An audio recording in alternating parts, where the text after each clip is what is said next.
Okay, so I think my microphone is angled properly. I don't even need to be too close to it. It's absolutely perfect for me. I don't know how you want yours, Omar. But yes, hi guys. How's everybody? I was there in spirit playing you Bob Marley tunes. That tune, No Woman No Cry, as I said to you guys, was the first tune I ever learnt to sing. As a child, I was about 3 years old. That gives away my age. Go look it up, find out when it was made. Blah, blah, blah. Who cares?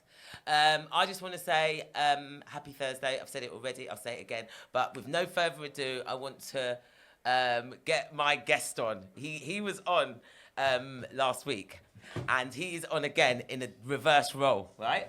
Yes, hello. Hello, everyone. darling. Not a reverse jam roll either. Hello, darling. How are you? Yeah, You okay? yeah, I am absolutely brilliant. So excited. Yeah, are you excited? So excited that I didn't even change my work clothes. I've literally come in my work getup. Yeah, but you look very smart. You look ready for a FIIG'S podcast. Thank you very much. Actually, I'm lying. I actually did make an effort to. I especially wore these clothes. Oh, thank you. Yeah, because that sounds a lot better. No, I know. I should have. Even though it's not the truth. No, it is. Yeah, I mean, you know me, FIIGS. I'm always very truthful. Yeah, I think that is the problem that you know me. That is so true as well. So let's get into it cracking, because there's loads of stuff I want to know, and there's loads of stuff I want you to share with everybody that's listening. Okay. And I want you first of all to give me background. I don't want to talk about the present time, because people always think that this is it. Where they are now, they forget about the past. Let's go there. Okay, so where do you want to? I want to start from. You wasn't born here. Yeah, no.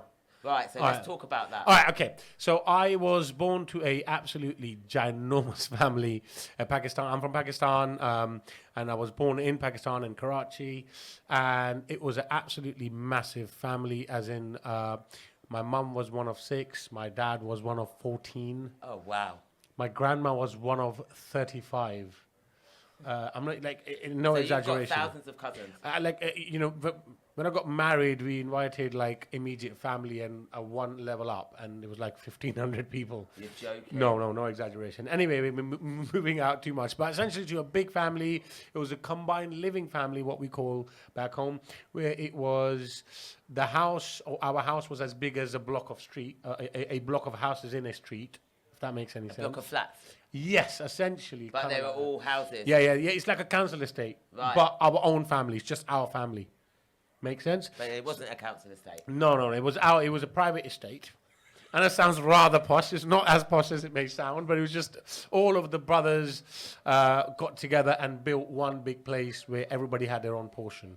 And it was like a 2-bed flat or a 2-bed house or whatever. So we basically lived in this combined family. I'm the eldest of 6. So I was born in Pakistan, brought up there until the age of 13, which is when my dad decided to move here. But essentially, that's the background. The family monetarily was, I would say, a rather middle-class family in Pakistan's standard, if that makes any sense. Makes perfect sense. Yeah. So it was like a middle-class family. We did well. My dad had a nice manufacturing business. He used to manufacture clothes. So it wasn't necessarily a poorer family or anything like that. It did get kind of worse later on when I was 13, and that's why we moved to England. But when I was born into a massive family with, it was a good start, if that makes any sense. Yeah, so from what I'm hearing, because of all the support of family, you were nurtured well. Yes, it was. I wasn't brought up by my parents, just my parents. It's like, how they say every child is brought up by a village. Actually, what they say is it takes a child to raise a village. There you go. It takes a village to run a child, to bring up a child. But essentially, that's exactly what it was. I didn't need, when I was a kid, 5, 6, 10, 15, 13, whatever. At those ages, I didn't need to make friends on the outside of the house. I had friends at school, but they remained at school. I never had friends whose house I would go to, because actually I don't need friends from school. When I come home, I've got like 30 cousins that I can play with at home. So that's the advantage of a big family. Yes, absolutely. It was like we had a main kind of open area where all the cars were parked at night time, but during the day, that was our cricket ground. So all the cousins came out, and we'll all just play cricket and go hide and seek and all kinds of crazy stuff. But yeah, I didn't need friends from the outside, so there was less outside influence. Do you know what I mean? Yeah. Like, you know, if you bring up your child and you bring it up with a certain like set of principle, and then your child goes and makes an idiot friend. Oh, sorry, is that a word? You know, a silly friend who's up to no good, and then your child can get influenced. But we actually had a much less of a chance of being influenced because everybody was being brought up in the same environment. You know. If I started to do anything that was bad, or my cousin goes tells his mum goes tells her husband, and the husband goes tells my dad, and my dad deals with the situation. She's laughing because she knows exactly what he did, because she's heard it in my comedy set. My dad dealt with the situation, disciplined me, you know. Well, I can say from knowing you, how long have we known each other now? Oh, it's been 7 months, but I feel like I've known you for like years. Right, so that's not even the time to take a baby unless it's premature. Yeah. Right? And this guy, I can vouch, that upbringing that he's just spoken to has been totally beneficial to you as an adult. Thank you. Yeah, I mean, it's just, that's all I know.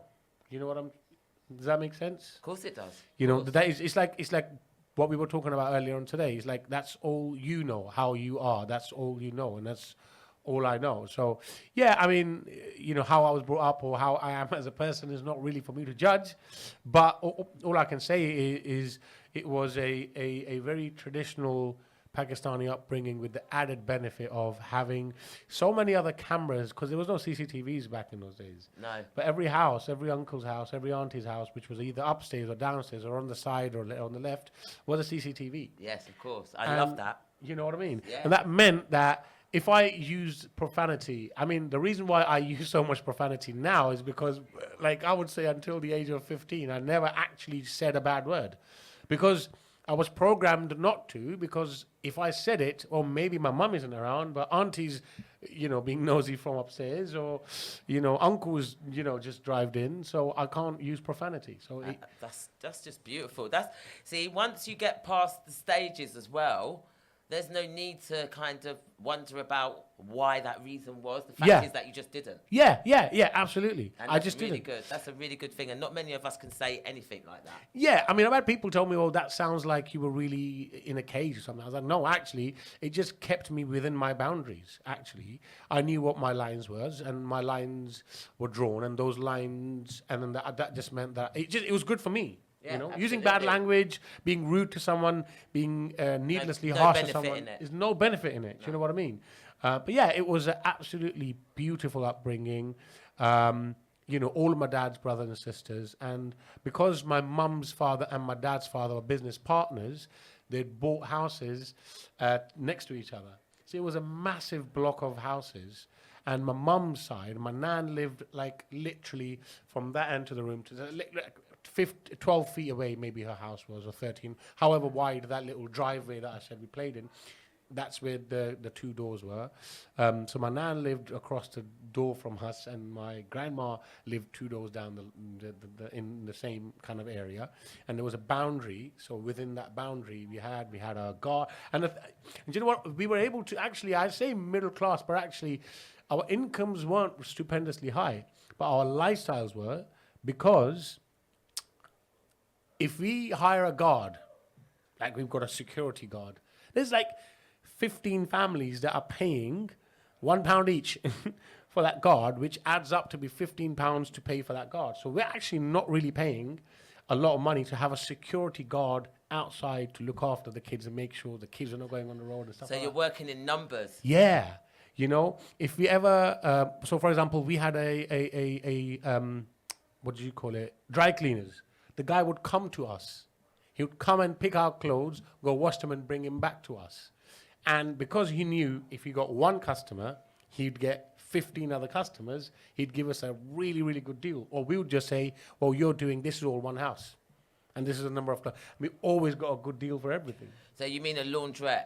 Yes, so like but the guy would come to our house, pick them up, and take him, wash them, bring him back. We had a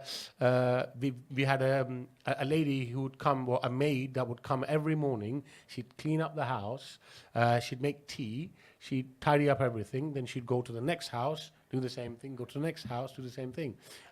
So we had someone who wash the dishes. Sometimes even bloody make like tea or like make some like I don't know bread or whatever breakfast. But it was basically we could all afford to do that because actually the payment of those things were all combined. You're compounding. Yes, absolutely. That's what it's called. Yeah. And also, with regard to that, are you still close with your family in Pakistan now? Yeah. I mean, that's the thing. We laugh. If we do a very close-knit family birthday, when sometimes you want to do a birthday, I don't know, for finale, and you're like, I'm just going to call my brother.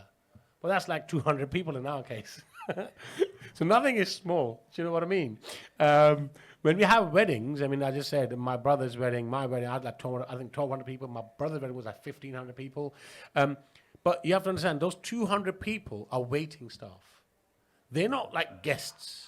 Even though we have actual waiting staff, but these guys are making sure that they're managing the waiting staff so guests are getting the right food on the table, all that kind of stuff, So yeah, we have epic weddings. We have the best weddings. Like It sounds so good. So are you in Pakistan? Is customer service a big thing? Yeah, in Pakistan, it's a third world country, which essentially I hate to use that word, but it paints a picture essentially. But essentially, in places where you've got a larger number of poorer people than rich people, what happens is that money can buy anything really. So, I can get a guy... Because of desperation. Yes, and so essentially, yes, customer service was great because they knew that we were people that had money. Right, that's what I'm saying. That's And my they looked point. after So me, yes. even in this country that we live in now, you give people any amount of money, they will Yes. still mess up your stuff. Yes, in Pakistan that doesn't happen. Right, so Sort that out, and he'll somehow manage it. Excellent. And that's where bad stuff comes in as well. Yeah. That guy, I don't like him. Sort him out. Yeah. of Tomorrow course. you Oh, can't yeah, see him around. Yeah. Oh, stop it. It can work. Oh, Lord. I know I'm being horrible, but it was good. You get good service. We got good service. That wasn't the case for 90% of the population in the country, but we got good service. That's right. No, I can hear that. That's why I mentioned customer service, because I can hear that you had an enriched childhood. Oh, it was. I'm genuinely. I think my childhood, was some of the it was one of the best childhoods a child can have. I had ample friends. They were all cousins, and it came with boundaries. It came with the kind of human CCTVs, if that makes any sense. Yeah, of course. So it just stopped me from doing bad things. So it wasn't a restriction. It was just a line. It was just a line that I had. Now I'm going to ask you a deep question. Are you ready for it? Yeah, go on. Good. In Pakistan, men have a bad reputation.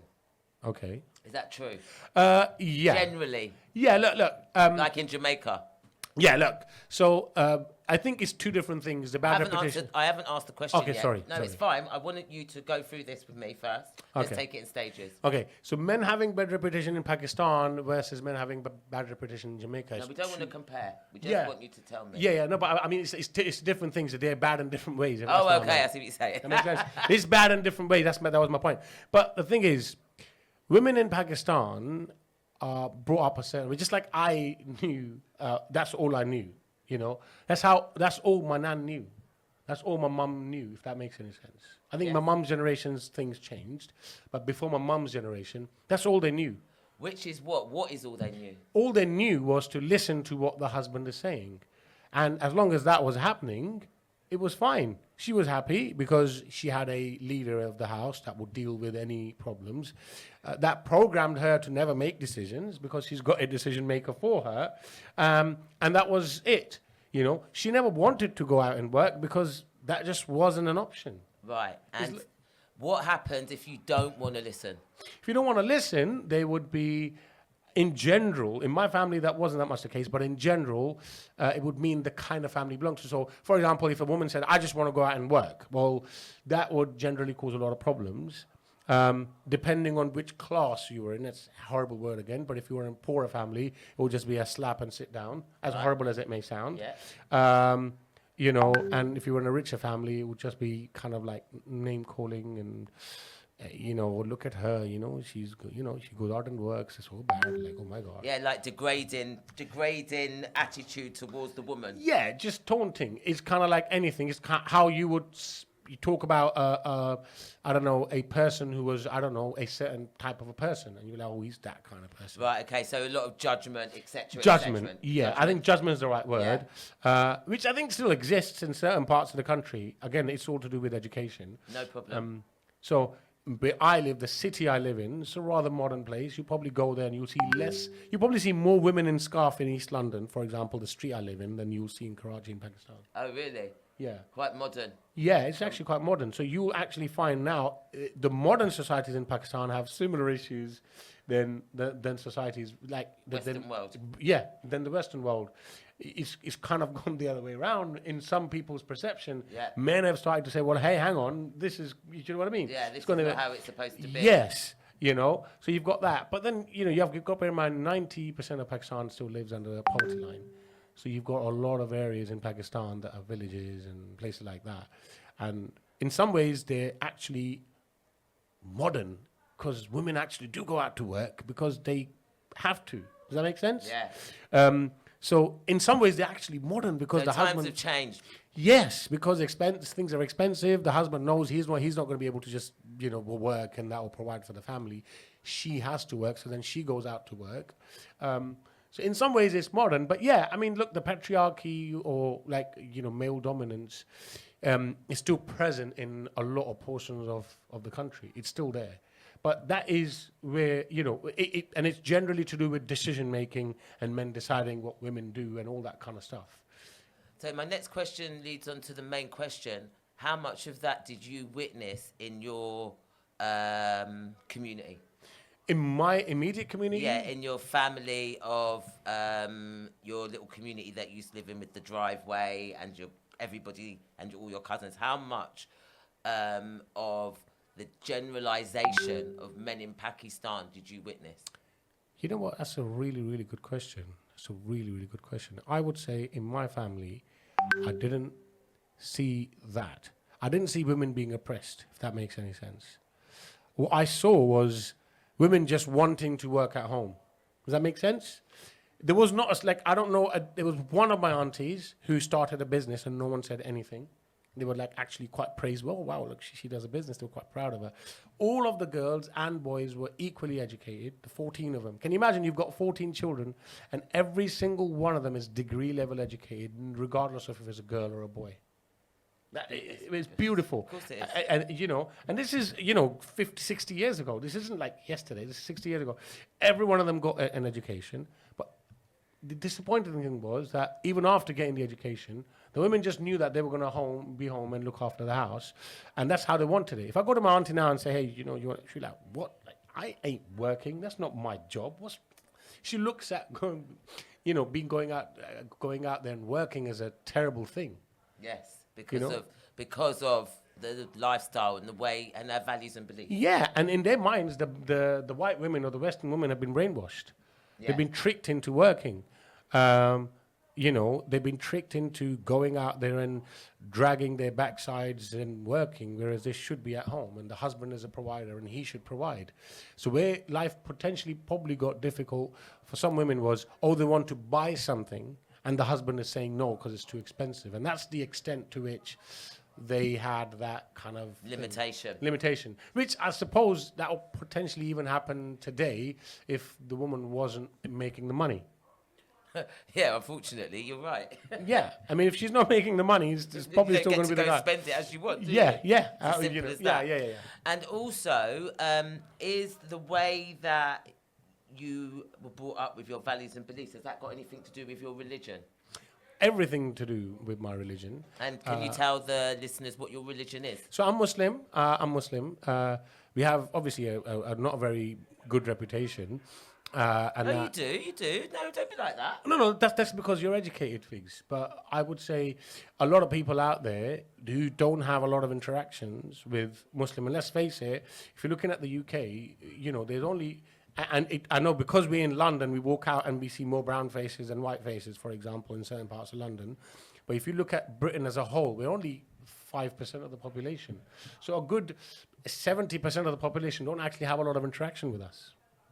Oh yeah, I understand that, but does that mean because they don't have a lot of interaction with you that you have a bad reputation? Is that how you've taken it? Yeah, you look at the Brexit vote, for example. All the areas that voted against Brexit and people coming over to our country taking over were the people that had least interaction with the different races, with the European. The people that had interaction were London. London voted for Remain. That makes sense. Yeah, of course. Right? I hear you. So all the bigger cities actually who voted for us to remain in the UK were the people that were dealing with brown and black and, less black, but in this case, European people, more. The people that were dealing the least with the Europeans, they were less educated because they didn't have a daily interaction. Yeah. Their interaction was watching the TV, oh, terrorists blew up a airport, or oh, he drove into a bunch of people. So I'm not saying that everybody's ignorant. That would be stupid to say. I think the age of internet and social media, that's not necessarily the case now. But I think what I meant when I say, a negative reputation is still, it still is that, oh, women are not really treated equally in the religion. Men are dominant.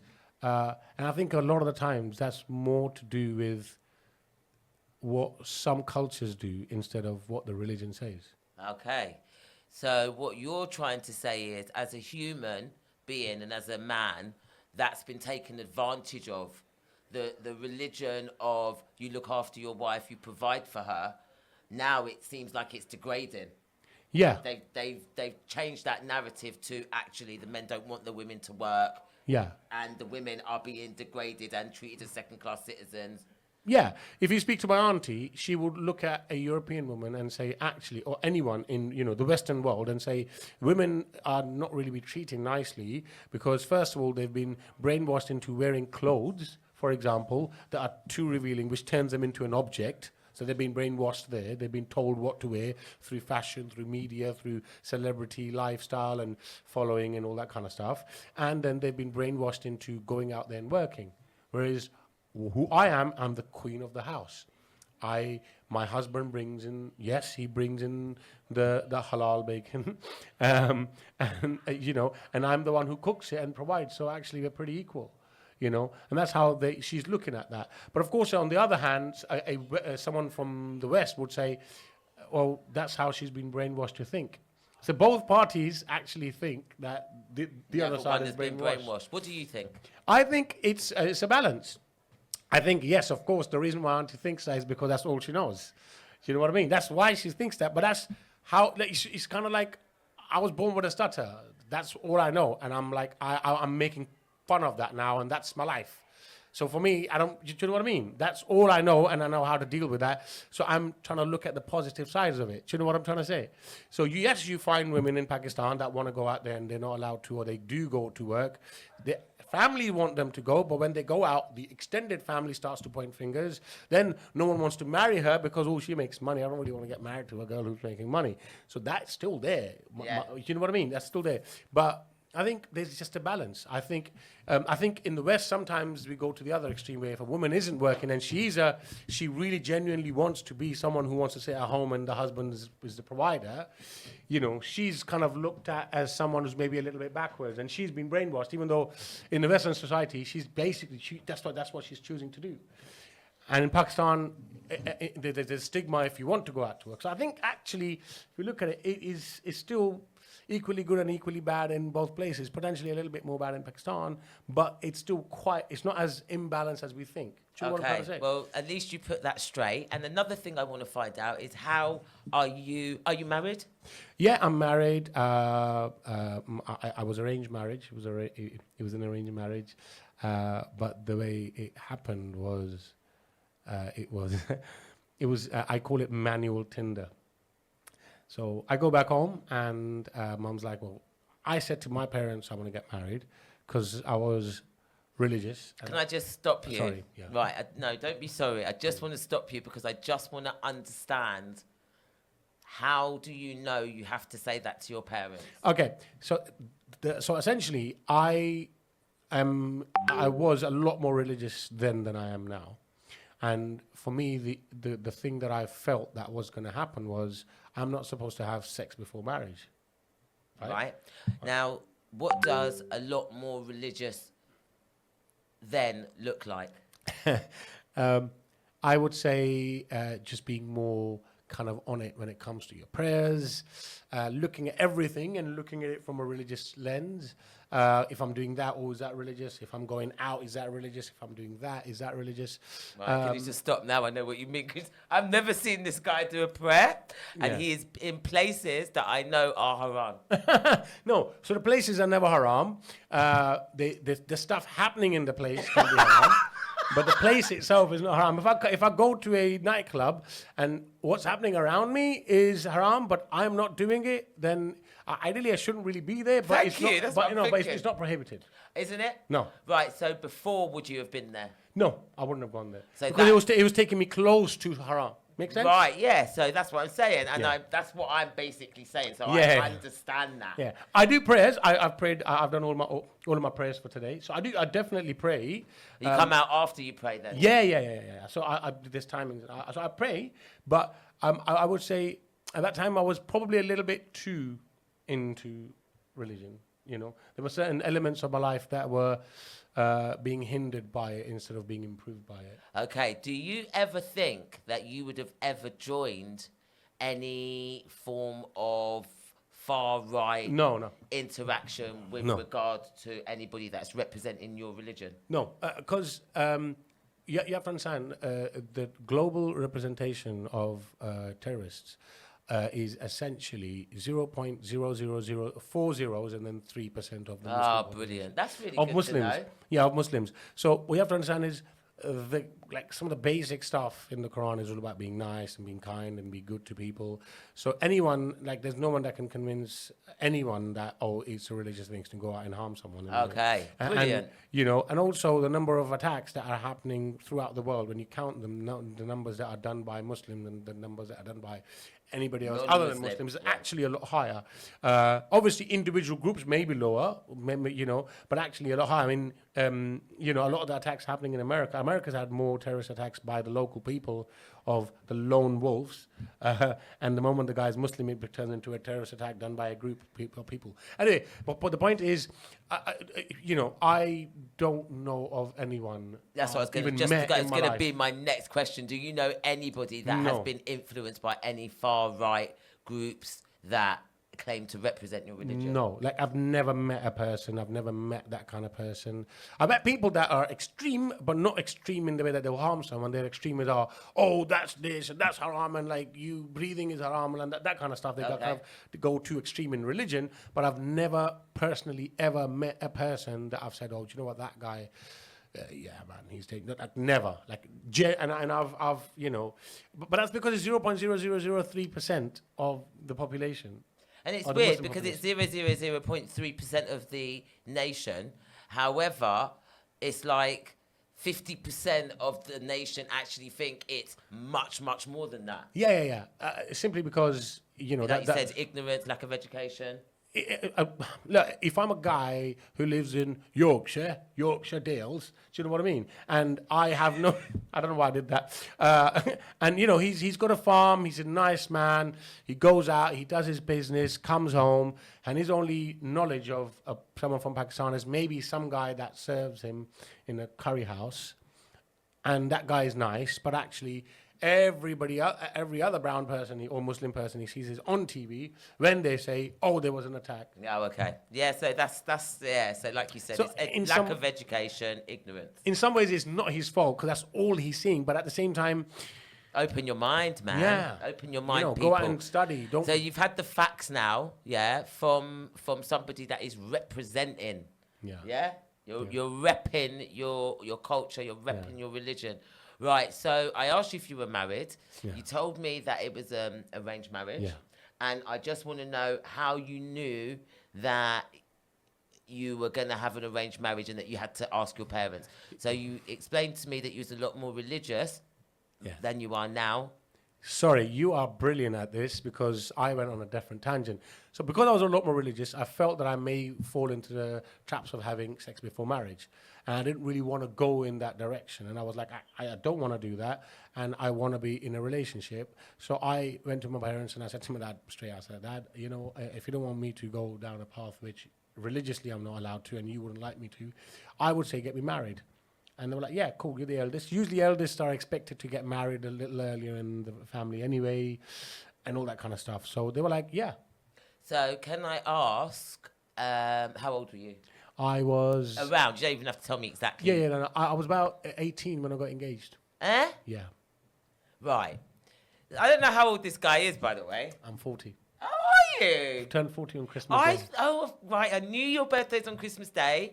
Oh, I 40. didn't know how old you were. I've 40. never known how old you are. I put you in your 30s because I Okay. thought about it today. Yeah. 'Cause obviously, I'm interviewing you. I'm thinking, boy, you don't even know how old this guy is. But it makes interesting conversation. Yeah, of course. And congratulations on turning 40. Thank you. Well done. Thank you. Because that's a milestone. Thank you. Yeah, I know. Yeah, and do you know what? You suit 40 Thank you. Thank you very much. because you are a very mature, open-minded young person. Thank you. Considering a young person, listen to me. Considering that you had to come here and obviously at some point adapt. Yeah.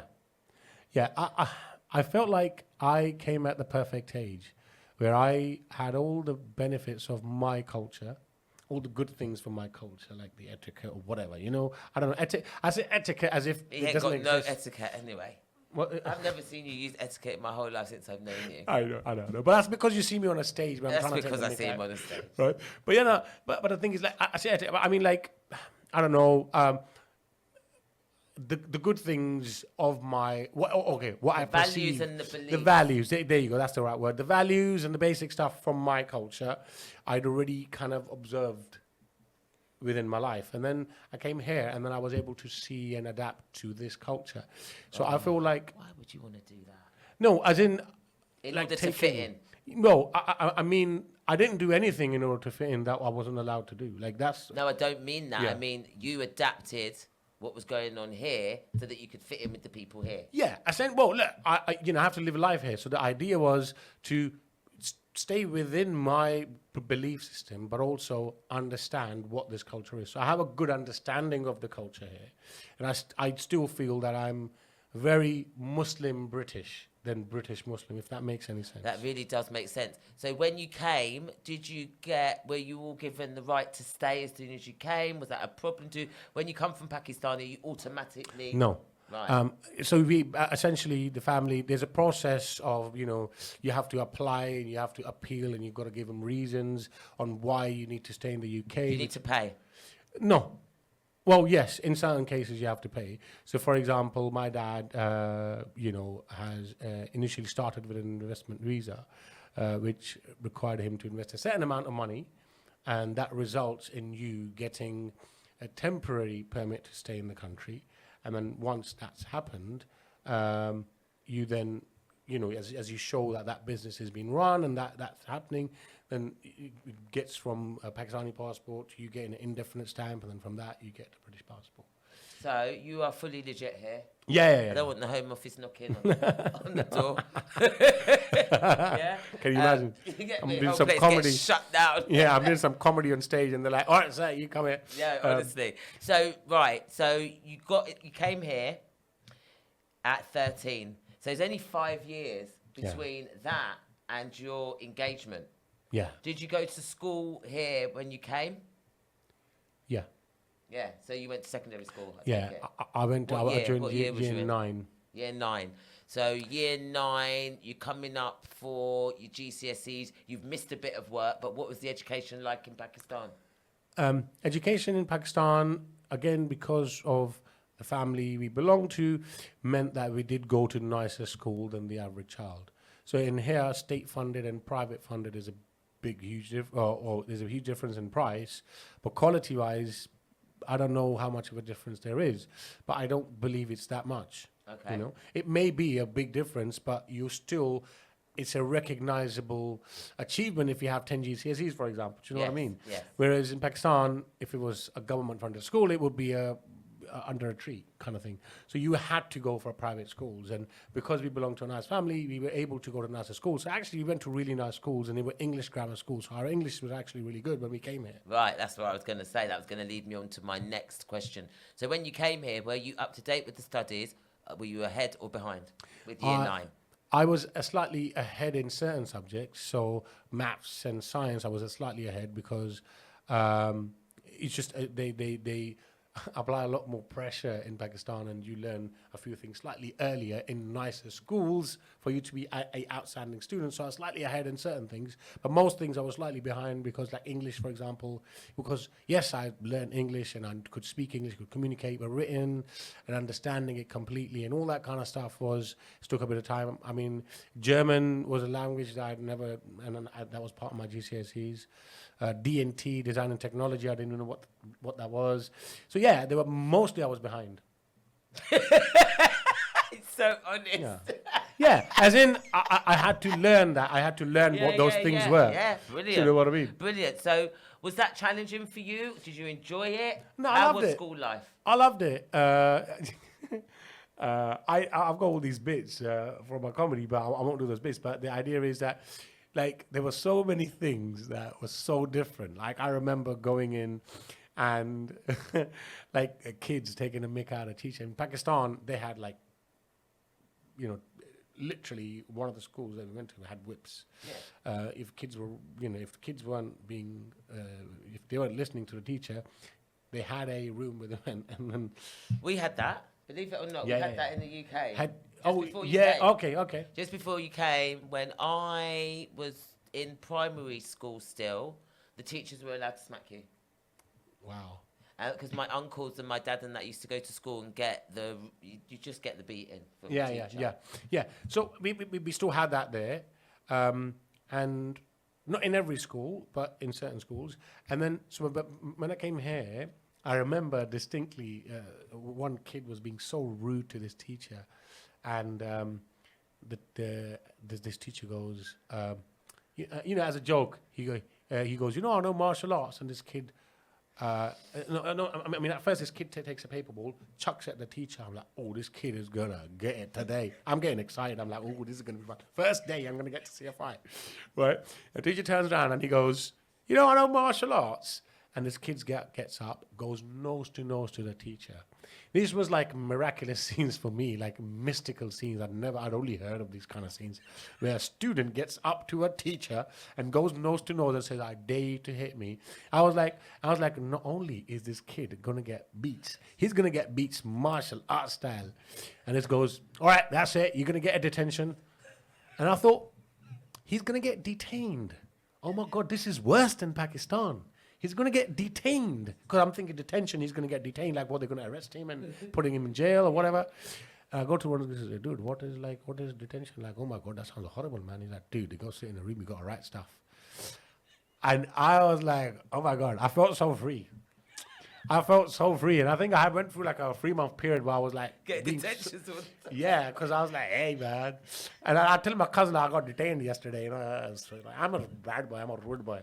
And I got detained for like silly stuff. But the point is, it was like such a culture shock. It was such a culture shock. But then obviously we realized, and then Dad would hear something, and then he would say, dude, we've come all over here. And then you'd get that talk where I've left my family, that immediate family, that little small circle that I was in, I've left them so that you could come here and you could have a better future. And all you've got is what? You get in detention. Like, those conversations happened, and then we realized, okay, we need to take this kind of stuff seriously. And then that resulted in me getting better at my education. What year were you in when you started taking it seriously? It was within the first 6 months. It all happened really fast. It didn't take long. It didn't take long because my dad heard it. The problem was solved. Yeah, because obviously your dad deals with things. He deals with things, you know what I mean? He's got a few weapons. He had a few weapons in his arsenal. Yeah. All the way from a slipper to a belt to a hanger, depending on how far the object was. Yes, how far it was. Actually, that's true. Yeah, how far it was and how how reachable it was. But yeah, man, we knew, and I never felt that he was being unfair. I never felt that he was abusing me. I never You felt knew that. you were being naughty. Then. Yeah, I look back at it now, and anyone who's been abused, actually abused in life, as in, I'm not talking about sexually. I'm just talking about normal, like being hit or whatever. When you get older, you know whatever situations you were in, and then you know, okay, that time that person was actually being unfair. But I cannot remember a single time where he was being unfair. Every single time I remember getting beat, it was for something that deserved it. And if I hadn't got it, I probably would have continued to do it because I was that kind of kid. Yeah, exactly. So, big up to your dad. Yeah, he's And amazing. your mum. I don't hear a lot about your mum. Is that because she was less active? No. Looking after the family? Because you're the eldest of 6? No, it was simply because my dad took the most mick out of me. So I feel like I'm taking my own back by taking the most mick out of him on stage. My mum is my everything. I love her to bits. She's the best person in the universe. She is where I get all my kindness from, whatever kindness I have. Lots of it. You know, she is the kind of person. Her motto has always been, it doesn't matter what someone does to you. You doing good to that person is not because you want to do it for that person. You know, you do it because you're supposed to. Yeah, absolutely. Does that make sense? Of course it does. So, like, a person could be, it's like what you said earlier on today. Yeah. You know, what Fig said to me, she said, there was one person who was not very nice to me and didn't give me a chance to perform just because of whatever situation. I can't wait for him to come to my gig, and I will give him every opportunity, and I'm going to make sure I treat him fairly, and I'm going to give him the opportunity so he knows how to do, how to be nice. And that kind of reminded me of my mum, because that's the kind of stuff she would say. You know, it's very easy. It would have been very easy for you to say, when he comes back, watch, when he's going to come, I'm going to tell him to get lost, and he's not going to get to perform because he didn't let me perform at his gig. And then that would have been, you know, you just taking revenge for yourself, and that would have been selfish. Whereas you doing the nice thing is actually helping him, as well as you feel even more betterer, because actually you're feeling, actually I did something, like it feels better than just taking revenge, because here, not only have you done something nice, but also you probably changed him. So that's how she brought us up. You know, if we got someone a gift, and you know how kids are, we compare, oh, I got him this, he got me that. And she'd be like, well, you're not doing it for him. You're doing it because you're supposed to, you know. You're being nice to that person because you're supposed to, you know. If that person is being nice, you change their opinion. You don't go take revenge. Yeah, proving people wrong is a route to success. Yeah, yeah. You know, and her this was her theory. This is what I say was. This is her theory, and this is how she's brought us up. And we kind of needed that because Dad is very much a revenge kind of person. What about your siblings? So you're 40. Yeah. How many years younger than you is your youngest sibling? Well, they're all 2-year gaps. After me, 38. I've got twin sisters. Oh wow. After that, after them, it's another 36. Right. 38, 36, 34, 34. 32. Yeah. So essentially, the youngest sister is, I think, 30 or 32. Right. And are you? What's the mix of 3 men boys, and 3 girls. Oh wow! I love your parents. So my parents were told that they couldn't have any kids. Yeah. 6. My dad doesn't believe in science. He's like, I told you the scientists, they keep telling you this. I had 6 kids. They told me I couldn't have kids. So for the first year, this is a crazy story, and I'll be interested to see your opinion on it because everyone's got a different opinion. So my parents, sorry, I know I'm I'm dying to hear. I just had an itch. So my parents were told they couldn't not have kids for about a year and a half. Well, about a year into their marriage, like, you just can't have kids. There's issues. Who told them that in Pakistan? Doctors. In Pakistan? Tests. Yeah, in Pakistan they did tests, and again we went to nicer hospitals, so it wasn't like we weren't getting the right kind of treatment or anything. You assume that they know what they're talking about. Yeah, and they did essentially. They weren't. Well, they didn't. Well, yes, No, but they were. But the point is, okay, right. But the point is that that's what they were told, and then I happened, and that's why I always say to my mom, I'm the miracle. And then my dad says, the miracle don't look ugly, my friend. Gosh, your dad's so harsh, isn't he? No, No, look, but this is- it's character building. Yeah, it's just all character building. I get it, Yeah, and yeah, yeah. him, he is harsh. Yeah. You have to, Yeah, yeah. have to understand your dad is harsh, bro. Yeah. And 100%. it's made you the man you are. Dude, listen, my dad is harsh, but you never Harsh disagree. but fair. Yeah, like you never disagree with what he's saying. You know what I mean? Like, you never disagree with what he's saying. He's, he's the kind of tough love, kind of person. He'll always say the right thing and the truth instead of saying something that you want to hear. Sometimes that is not required. No, but he'll still, do it. that's And he'll why, still that's do it. why I like it. I like that for you because, like I said, the person that you are has clearly done you no harm. Yeah. I mean, and that was all said in like jest. He Right. knew that he was joking. So when you say to your mum you was a miracle because she couldn't have children, Yeah. then where did it go after that? So Because you were born and Yeah. So essentially that proved all the kind of tests wrong. They could have kids. So then my dad's sister had also been told, and she'd been married for 7 years and she hadn't had kids. She was also told that she couldn't have kids. But my mum empathized with that situation that she was in. So she said, this is what when you're gonna think this is crazy. She said, I'm going to have my second child for her. yeah. Because I know that, that the feeling of being told and the kind of helplessness of being told that you can't have a child. And they've been going through that for 7 years. And God has blessed me with a child. So I want to be the vessel with which God blesses them with a So child. like a surrogate. Yeah. No, not a surrogate. I would have a child and then I would give my child to them. Yeah, that's a surrogate. Is that what a surrogate is? Yeah, you carry a Okay. child for somebody else. Okay, but isn't that when you get like the eggs or whatever? No, that's IVF. Oh, sorry. It's What just do you me. know? Okay, so essentially, my parents' child, they have it for surrogate child, right? So she says, I'm going to have a child. She got pregnant and she had, so this was her intention. Now, this is how she tells me the story. She goes, I prayed to God that help me, give them a child, right? So this was my parents' child that she was going to give to them. Yeah. And she was like, help me with the process because this is not going to be easy. Yeah. And she goes, she's a very strong believer in God and very spiritual person, but the right way of believing in Yeah. God. All the good stuff, not the extreme stuff. You No know what I mean? problem. So she was never an issue. Her religious beliefs were never an issue for us or anything like that. Anyway, so she prays and all that kind of stuff. But then time gets closer and then she finds that she's having twins. And this was before she had decided that she was going to have a child or That give is her a child. magical. So now she's got a spare child. Yes.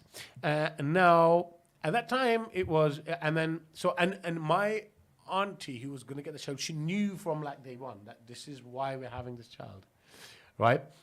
So basically, she has the children, and then obviously you have twins. So in twins, you've got the child that comes out first, and then Yeah. the child that comes out second. Yeah. The second child is always weaker, Yeah. slightly weaker.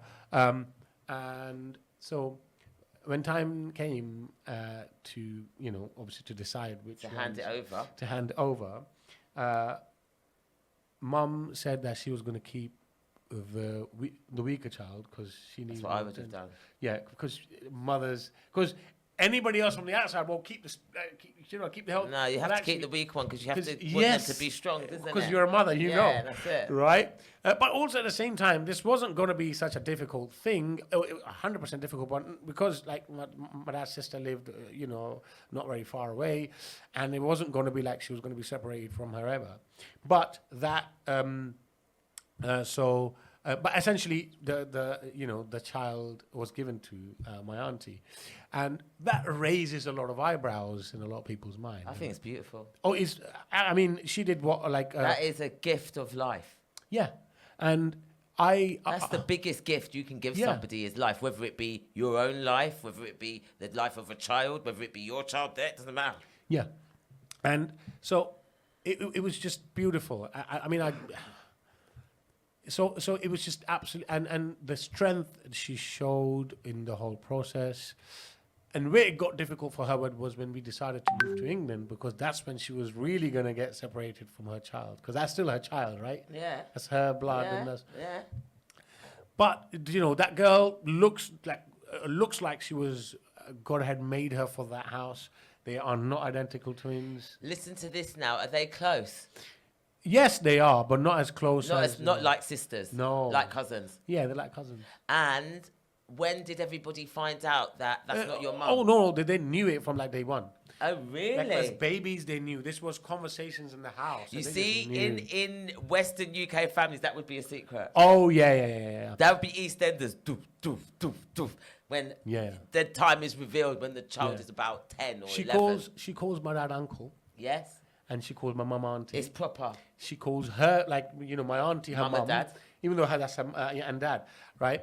And her kids is, the London granddad and the Pakistani granddad. Wow. But everybody knew from day one. There was no secrets. Do you know that I've never heard this before? Yeah, I knew that. And also, but there's a lot of judgment. Yet, till this day, people come to mum and it breaks her down. And there have been times where I've put people in their place. They'd be like, how can you do that? What, people from your family? Yeah, well, anyone. What do you mean anyone? How would anyone know? Well, like, if who? Well, yes, people in my family, yes, definitely. Certain people, like some cousins who kind of like known from young age, but when we come down to discuss what the dynamic of that situation is like, they're like, but you know, how can you do it? Like, how can you give your child? They're just not. It's almost. It's the comprehension of being able to give your child away. Most people are not got that in them to sacrifice themselves to make somebody else happy. Yeah. That's why they're asking that Yes, question. but it came with a judgment. And my question to them was, well, that's more her strength. That just shows her strength. Absolutely. You know, I said she has a heart of a prophet. You know, it's kind of like when God asked, Abraham to sacrifice his own son. That's the kind of level of faith she has, and that's the kind of person she is. She's at that level. She's that elevated. You know, if you don't have a strength, you need to respect her for having that strength instead of judge her. How can she do that? As if almost like she left a child outside a church or something. Yeah, exactly. It's that kind of energy that Yeah. I love the way that you're backing your mum, though. Oh, man, I got so angry. Jeez. But, like, I'll be like, listen, just because you ain't got that strength and you haven't got that heart, that's your weakness, not like her weakness. That's her strength. That's the elevation. If you're here, she's up there, and she's up there because she has a heart of almost like a prophet or prophet She level. deserves to be there. Yeah. She deserves to be there.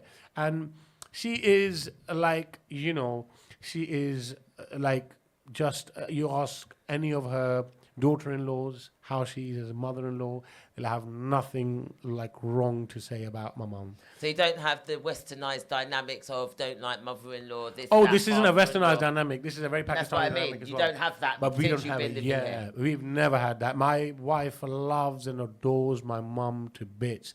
And vice versa. Oh yeah, my mum is just like the best. So like all of her friends are jealous of them because that is the whole not liking the mother-in-law is a very Pakistani thing as well. It's a very international phenomenon of not liking the mother-in-law. No, it's absolutely common. And actually in Pakistani cultures is more. Actually. I've heard. That's why I'm asking you. You know why? Because when you get married, you're a lot of the times living in the same roof as your mother-in-law. Oh yeah, you got no control over your marriage, nothing. And we had that for the first 3 years of our marriage. You told me this actually. I lived under the same roof as my mum. In fact, because my dad at that time was in Pakistan, mum gave the master room to her daughter-in-law and said, you live in the main room. Your mum and I are so similar. Yeah. You're very, and that's what I said. The moment you said that this afternoon, the whole thing I was saying about I was like, you're just like my mum because that's the kind of person she is. She's like, you go there, you take the platform, you do this, just like you,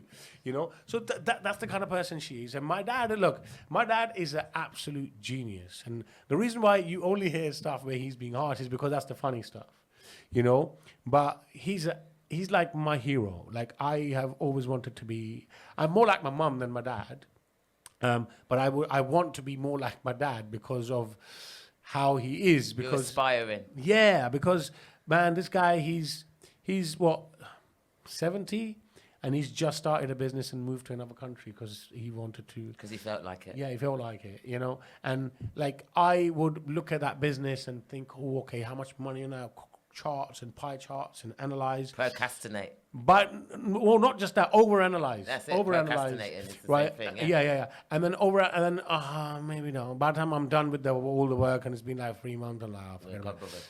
He decided at the beginning of November, end of November, 4th of December, he was in Saudi Arabia living there because he moved there because there was a bigger business opportunity there.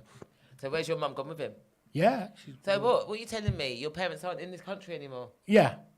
Oh, do So you feel sad? No, it's just in December. But they're like here all the time. They came Oh, here. okay. So it's not like, oh, it's like this 4-hour plane. They got money, so like they can just fly anytime they want. Okay, to. fair enough. You know, they Fair can come here. We can go there. Like in December, we went to see them. Yeah. They went in the beginning of December. Within 20 days, we were there. Yeah. Then we came back. Within 12 days, they were here. You don't get a chance to miss them. Yeah, like, love and that. I speak to them every day. Like I was speaking to them on the way here. It's like, you know, it's not a situation like when it's going to be Eid, our Christmas, they're going to be here. You know, if they're not going to be here, we're going to go there. So Yeah. it's Excellent. Brilliant. Right, so you are asking for an arranged marriage. You still haven't told me how. So you said to your dad because you were more religious and you said, right, I want to get married. What happened? So they're like, okay, cool. We're going back home, and we will find some girls for you there. I was like, cool. I go there, and it's manual Tinder, as I said. So I go there, and then I get 4 CVs, and at that time I'm feeling rather What do you mean 4 CVs? actual like biodata of girls. In some cases, they weren't physical papers. They were more like, okay, so you've got this girl, so it was written down. What, a picture? Yeah. I know these girls because they were from within the family circle, not cousins, but like I know because I knew that would be the third. No, I wasn't thinking that. No, because Wait, as a Pakistani, I'm very insecure about that because we're very famous for marrying our cousins. It's a very it's a very commonly known phenomenon. We're like, it's not even Right, okay. Right. Yeah, but don't forget the royal family married their cousin. Yeah, we're rather royal like that. I like your spin to it. But it's true though. Yeah, 100%. Because you know what it's all about, keeping things within. Yeah, and that's exactly That's why the it happens. mindset. It's not because you're my cousin. And And it's the lack of trust in others. Yeah, that's what I mean. It's Yeah, I'm not keeping it giving within.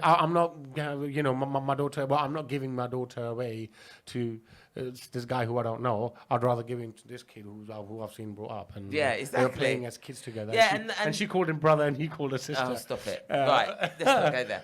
Talk to me about this selection of women. So I get these 4 girls that I could choose from, and I was feeling rather big-headed. I was like, oh, the lucky one gets chosen. No, was he actually thinking like that at the time? Yeah. Genuinely, I was like, well, I'm a guy from London. You know, I'm educated in London. And I was younger, so I've got Was that. he a bit more cocky? Yeah, man, Bit I was more 18. arrogant? I'm an 18-year-old kid in Pakistan who's from London, Yeah. which is valued quite highly. Back in the days of no social media and people not having a lot of interaction, there was still like a mysterious kind of vibe from London. It's modern, it's Western, all of that kind of stuff. And obviously, British colonialism had that, you know, the kind of side effect of being colonized by a group of people is you want to be like them, all of that kind of stuff, right? So I was this like cool kid from London, you know, like lucky one gets chosen, you know, like I choose her because I know her family and I know these guys and all brilliant. So I choose her. First person you chose? Yeah. Only person that you chose? Yeah. Wow. So I choose her and I was like, oh, well, okay, so so where do I get to meet her? He's like, no, that just means that your CV goes to her now. I was like, oh, okay. So now she had 4 other proposals. Oh, so at least that's fair. I like that. Yeah. So she had 4 proposals. She was high in demand, young, beautiful lady, educated. You know, she had a degree, master's in economics and marketing. Very educated and beautiful. So she had, and then, so her and my sister were really good friends. Oh, God, so you had a leg up. Yeah. So she kind of we knew each. Well, I didn't know her as a person because I came at age 13, but I'd known who she was. Yes. Right. And the key was in arranged marriages, the decisions aren't made. So when a girl receives a proposal, when the girl sees the boy and says, I don't have a problem with being engaged to this person, After that, the decision is still made by the family, and the decision is made on the basis of the family. Right. So they're not marrying her to me. They're marrying her to... Your family. Your family are now responsible for her. Yeah, so he called, Yeah, for because example... you're just a young 18 kid. Yeah, I'm an 18-year-old 18-year-old kid, so yeah. that makes sense. Yeah. Economically. Yeah. So my father-in-law, before he said yes, called my dad and asked, look, your son is 18 and my daughter's going to be, obviously, they're going to get married. First of all, my daughter has to finish her degree, so she's not going to London in the next 4 years. So you have to wait for 4 years for her education. That wasn't like a bargaining thing. That was like, there was no... That was non-negotiable. Non-negotiable.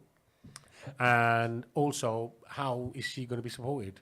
Because I need to know, if I'm going to send my daughter to another country, I need to know how secure she is. And my dad said, you're not giving your daughter just to my son, you're giving her to me. So don't worry about that. You know, they're covered.